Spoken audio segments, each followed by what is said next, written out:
A lunar lander is set to land on the moon a little later this week, and Morehead State University has played a huge role in making space history. Intuitive Machines launched their IM-1 mission last week on February 15th. The ship is called Odysseus, or Odie for short, and will be the first ship from the U.S. landing on the moon in over 50 years. History actually is being made this week. It'll be the first time that a private company has launched a vehicle to the moon and landed on the moon.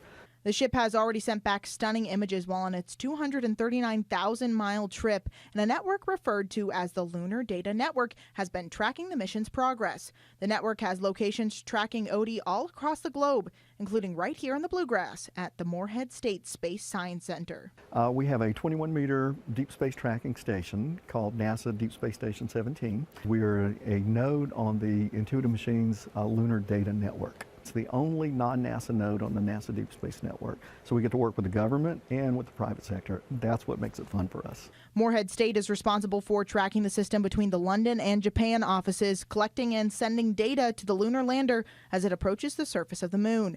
The university has worked with building and tracking satellites many times before, but to see Kentucky play a role in space history is truly something out of this world. Kentucky's been intimately involved since the very beginning. In fact, we were one of the very first nodes on the Lunar Data Network. So, Kentucky has an integral role in the return to the moon, and we couldn't be prouder of it.